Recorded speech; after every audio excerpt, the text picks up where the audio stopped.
ABVP central working committee member. ఈ రోజు ABVP రాష్ట్ర శాఖ ఆధ్వర్యంలో ఇంటర్ బోర్డు ముట్టడికి పిలుపునివ్వడం జరిగింది.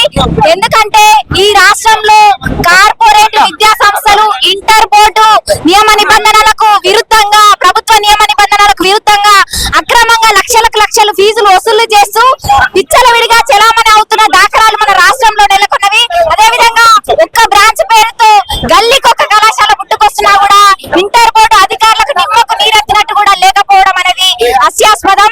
ఇవాళ చూసుకుంటే 10th రిజల్ట్స్ రాకముందే దాదాపు అడ్మిషన్లు పూర్తి చేస్తున్నటువంటి ఘనత ఈ యొక్క కార్పొరేట్ కళాశాలది. అయినా కూడా చేతగానట్టు చూస్తున్నటువంటి ఇంటర్ బోర్డు అధికారుల యొక్క అసమర్థత వల్లనే ఈ విధంగా ఇంటర్ కార్పొరేట్ కళాశాలలు యాజమాన్యాలు చెలామణి అవుతా ఉన్నాయి. విద్యతో వ్యాపారం చేస్తూ వాళ్ళ లక్షల ఫీజులు వసూలు. రేవంత్ రెడ్డి సర్కార్ అధికారంలోకి వచ్చిన కొత్తలో రేవంత్ సర్కార్ కార్పొరేట్ విద్యా సంస్థల అక్రమాల పైన ఉక్కుపాదం అని చెప్పి ఫ్రంట్ పేపర్ లో పెద్ద స్టేట్మెంట్లు ఇచ్చినటువంటి రాష్ట్ర ముఖ్యమంత్రి ఇవాళ ఇన్ని అక్రమాలు జరుగుతుంటే ఏడవన్యం అని చెప్పేసి విద్యార్థి పరిషత్ ప్రశ్నిస్తా ఉంది.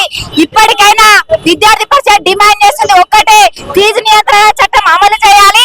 అక్రమంగా నియమ నిబంధనలకు విరుద్ధంగా లక్షల ఫీజులు వసూలు చేస్తూ అదే విధంగా వివిధ క్లాసుల పేర్లతో ప్రభుత్వ నిబంధనలకు విరుద్ధంగా కళాశాలలు నడుపుతున్నటువంటి యాజమాన్యాల పైన చర్యలు తీసుకోవాలి. గుర్తింపు లేని ఇంటర్మీడియట్ కళాశాలలన్నిటి కూడా రద్దు చేసి ఫీజు నియంత్రణ చేయాలని చెప్పేసి ఏబీవీపీ డిమాండ్ చేస్తా ఉంది. లేదంటే రాష్ట్ర వ్యాప్తంగా పెద్ద ఎత్తున ఉద్యమాలు చేపడతాం. ఖబర్దార్ సీఎం రేవంత్ రెడ్డి, ఖబర్దార్ ప్రభుత్వం.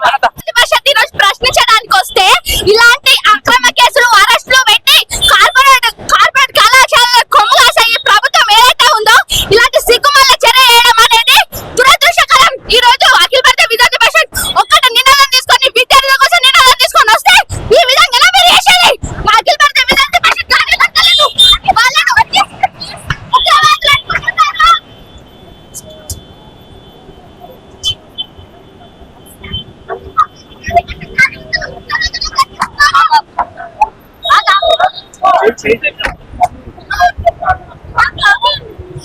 మేము ఈరోజు ఒకటే ప్రశ్నిస్తున్నాం.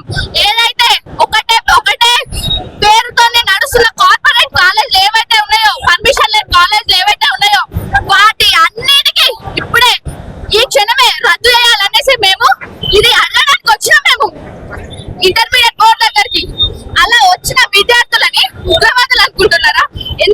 ఎందుకు ఇంత హింస గురి చేసి మమ్మల్ని బ్యాన్ లెక్కించుకోవాల్సిన అవసరం ఏముంది? అంటే ఏదైతే మీరు 10th ఎగ్జామ్స్ రిజల్ట్ రాకముందే ఇప్పుడే ఫీజులు వసూలు చేస్తా ఉన్నారు, కాలేజ్ యాజమాన్యం అపాయింట్మెంట్ ఇప్పుడే తీసుకుంటా ఉన్నారు పిల్లలు అని చెప్పి చెప్తా ఉన్నారు. నిజమే? అవును, మనం ప్రతి సంవత్సరం చూస్తున్నాం. ఈ రోజు కాదు, బీఆర్ఎస్ ఉన్నప్పుడు, ఇప్పుడు కాంగ్రెస్ వచ్చిన తర్వాత ఇది ఒక వ్యాపారం లాగా జరుగుతుంది. విద్య అనేది వ్యాపారంలా జరుగుతుంది. ఏజెంట్లకు లాభపడుతున్నారు, విద్యా సంస్థలు లాభపడుతున్నారు. కానీ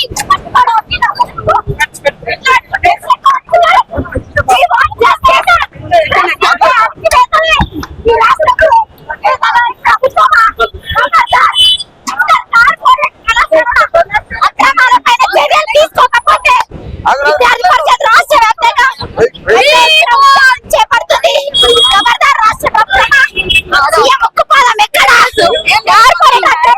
చర్యలు ఎక్కడ? ఇంటర్ బోర్డు అధికారుల జరుగుతా ఉన్నా ఈ అధికారులు పట్టించుకోవడం లేదు. కమిషన్ల కమ్ముడు అయినా రేవంత్ సర్కార్ కాచుకో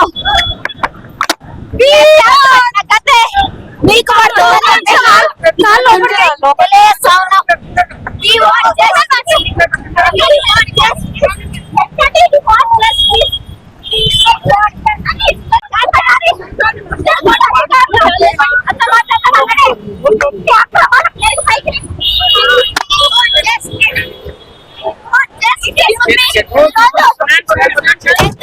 రాకముందే దాదాపు కార్పొరేట్ కళాశాలల్లో అడ్మిషన్లన్నీ ఎట్లా పూర్తి చేస్తారు? ఇంటర్ అధికారుల చేతగా సమర్థత కాకపోతే నేనేమంటాం? లక్షల ఫీజులు వసూలు చేస్తా ఉన్నారు. సీఎం రేవంత్ రెడ్డి విద్యార్థులతో పెట్టుకుంటే కేసీఆర్ పట్టినట్టే మీకు పడుతుందని హెచ్చరిస్తా ఉన్నా. We want justice. ఇవాళ చూసుకుంటే